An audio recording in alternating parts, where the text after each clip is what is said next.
उसके मुहूर्त, उसके लग्न हिंदू धर्माचार्य तय करेंगे और फिर व्यास पूर्णिमा से श्रावण पूर्णिमा तक जब तिथि तय है तो फिर इसमें अनावश्यक हस्तक्षेप उचित नहीं है। मैं आपके माध्यम से श्री अमरनाथ जी की पवित्र यात्रा के संबंध में सरकार का ध्यान आकर्षित करना चाहता हूं कि प्रतिवर्ष व्यास पूर्णिमा से श्रावण पूर्णिमा तक 2 माह तक अमरनाथ की पवित्र यात्रा चलती है, जिसमें देश विदेश से हिंदू श्रद्धालु पवित्र अमरनाथ की गुफा में भगवान के दर्शन करता है और इस वर्ष लगभग 8 से 10 लाख श्रद्धालुओं के अमरनाथ जाने की संभावनाएं हैं। इस वर्ष ज्येष्ठ पूर्णिमा, जिसे व्यास पूर्णिमा भी कहते हैं, 4 जून को है और श्रावण पूर्णिमा रक्षाबंधन 2 अगस्त को पड़ रही है।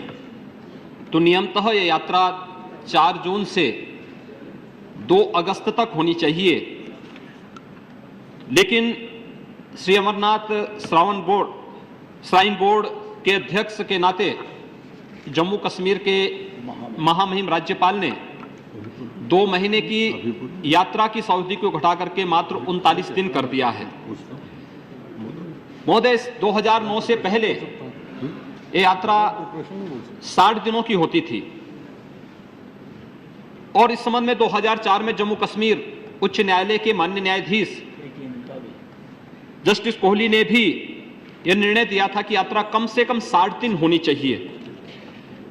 आखिर 8 से 10 लाख श्रद्धालु मात्र 39 दिन में इस यात्रा को कैसे कवर कर पाएंगे, जबकि श्राइन बोर्ड एक दिन में मात्र 10,000 श्रद्धालुओं को बमुश्किल वहां पर यात्रा कराने की सुविधा उपलब्ध करा पाता है।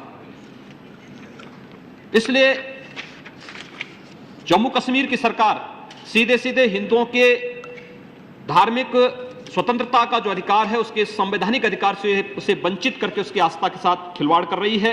बहुत दुख की बात है। जब अमरनाथ की यात्रा के लिए महोदय हम जाते हैं तो 2 मार्ग हैं।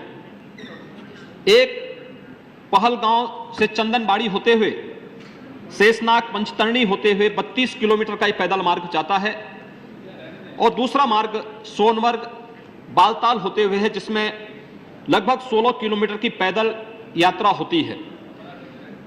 महोदय, जब मानसरोवर की यात्रा मई माह में प्रारंभ हो सकती है कि जिसकी ऊंचाई लगभग 22,000 फुट ऊंची है, केदारनाथ की यात्रा अप्रैल माह में शुरू होकर के 6 माह तक चल सकती है, तो फिर 13,500 फुट की ऊंचाई पे स्थित श्री अमरनाथ जी की पवित्र गुफा के दर्शन करने की अनुमति 2 माह के लिए सरकार क्यों नहीं देती है? कहीं ना कहीं सरकार के मन में एक खोट है, या तो यह श्राइन बोर्ड की अकर्मण्यता है या फिर एक खोट है जो हिंदुओं की भावनाओं के साथ सीधे सीधे कुठाराघात है। ऐसा नहीं कि यात्रा पूर्व में जून में न प्रारंभ होती रही हो, लगातार सरकार अपनी मर्जी से तिथि तय करती है।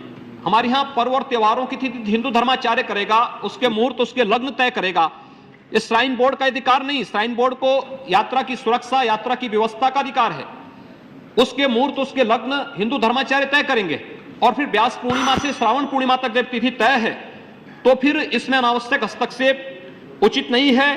इससे पहले भी जम्मू कश्मीर के नहीं राज्यपाल के कारण 2008 में श्राइन बोर्ड की जमीन को वापस करने के मुद्दे को लेकर के वहां के हिंदू श्रद्धालुओं को उन्होंने आक्रोशित किया था। बड़ा आक्रोश लोगों में था, बहुत तीव्र आंदोलन वहां पर हुआ था। और इससे पहले 2009 में अलगाववादियों ने भी इस बात को कहा था कि यात्रा के दिन कम किए जाएं। अगर आज ये शंका पैदा हो रही है कि राज्यपाल अलगाववादियों के दबाव में कार्य कर रहे हैं, तो अनावश्यक नहीं, क्योंकि पूर्व में इस प्रकार के कार्य उनके द्वारा किया जा चुका है। मैं आपके माध्यम से केवल सरकार से अनुरोध करना चाहूंगा कि यात्रा को 60 दिन यथावत रखा जाए। दूसरा, अमरनाथ श्राइन बोर्ड का पुनर्गठन किया जाए। इसमें 70% कर्मचारी हिंदू धर्मावलंबी नहीं है। कोई भी धार्मिक बोर्ड में उस धर्म से जुड़े हुए अनुयायी उस बोर्ड के मेंबर होते हैं, कोई अन्य नहीं। जिनकी उस बोर्ड के प्रति अनास्था हो वो उसमें सदस्य नहीं हो सकते। लेकिन दुर्भाग्य से अमरनाथ श्राइन बोर्ड में इस प्रकार के सदस्य हैं। एक, उसका पुनर्गठन करके हिंदू धर्मावलंबियों को, हिंदू धर्माचार्यों को उसमें स्थान दिया जाए। दूसरा, पहलगांव और बालताल में 15 से 20 हजार यात्रियों को रोकने की व्यवस्था के लिए इस्लामालय की व्यवस्था दी जाए, क्योंकि